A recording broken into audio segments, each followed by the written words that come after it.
بسم اللہ الرحمن الرحیم۔ السلام علیکم ناظرین، قرآنی آیت ہے کہ سب سے پہلا گھر جو لوگوں کے لیے بنایا گیا وہ مکہ مبارک میں موجود گھر تھا، یعنی جو گھر لوگوں کے لیے باعث تبرک قرار دیا گیا وہ خانہ کعبہ تھا۔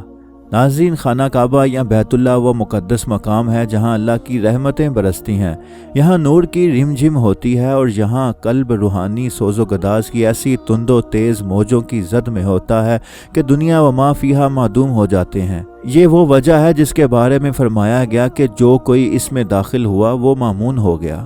ناظرین، جب سے بیت اللہ کی تعمیر ہوئی ہے تب سے اس کے عاشقین پروانوں کی طرح اس پر منڈلا رہے ہیں۔ یہ وہ بابرکت مقام ہے جس کے خدام انبیاء رہے ہیں۔ یہاں ابراہیم علیہ السلام نے پتھر اٹھائے، یہاں اسماعیل علیہ السلام نے مزدوری کی، حتیٰ کہ ہمارے پیارے نبی علیہ السلام نے بھی اپنے مبارک کندھوں پر اس کی تعمیر کے لیے پتھر ڈھوئے۔ ناظرین، اس وقت خانہ کعبہ کی زیارت کے لیے جس قدر مجمع ہوتا ہے شاید ہی کسی دور میں جاتا رہا ہوگا۔ وجہ یہ ہے کہ پہلی امتوں میں مسلمانوں کی تعداد بہت کم ہوتی تھی اور سہولیات کا بھی فقدان تھا، نیز تیز ترین سواریاں بھی نہیں تھیں، اور حرم کا علاقہ ایک بڑے مجمع کا متحمل ہو ہی نہیں سکتا تھا، جبکہ اس وقت دنیا میں مسلمان ایک بڑی تعداد میں موجود ہیں۔ یہی وجہ ہے کہ ہر سال حج کے موقع پر لاکھوں کا مجمع ہوتا ہے، اور یہی وجہ ہے کہ حرم کی صفائی ایک دقت طلب کام بن جاتا ہے۔ لیکن خوش آئند امر یہ ہے کہ سعودی حکومت خوش اسلوبی سے اپنی یہ ذمہ داری پوری کر رہی ہے۔ ناظرین، اس وقت مسجد الحرام اور مسجد نبوی صلی اللہ علیہ وسلم کے امور کی جنرل پریزیڈنسی کی انتظامیہ سعودی کارکنان پر مشتمل خصوصی ٹیم ہے جو بیت اللہ خانہ کعبہ کی چھت کی صفائی کا اہتمام کرتی ہے۔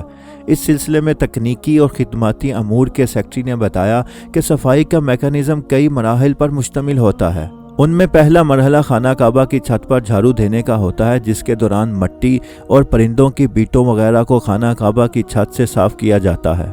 اس کے بعد پوری چھت کو، غلاف کعبہ کے کنڈوں کو، چھت کی جانبی دیواروں اور خانہ کعبہ کی چھت کے دروازے کو بیرونی طرف سے گیلے کپڑے سے پونچھا جاتا ہے۔ اس کے بعد پھر جنرل پریزیڈنسی کی جانب سے مہیا کیے گئے جدید آلات کے ذریعے چھت کو دھویا اور سکھایا جاتا ہے۔ اس کے بعد ایک بار پھر چھت پر پانی کا چھڑکاؤ کیا جاتا ہے اور پھر آخر میں خشک کیے جانے کا مرحلہ شروع ہوتا ہے۔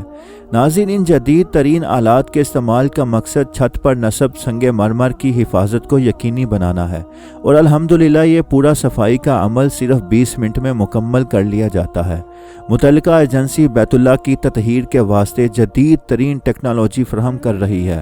اس ٹیکنالوجی کے ذریعے ذمہ داریوں کی جلد انجام دہی آسان ہوتی ہے اور اخراجات میں بھی واضح کمی آ جاتی ہے۔ ناظرین، یہ تو خاص بیت اللہ کی صرف چھت کی صفائی کا عمل ہے۔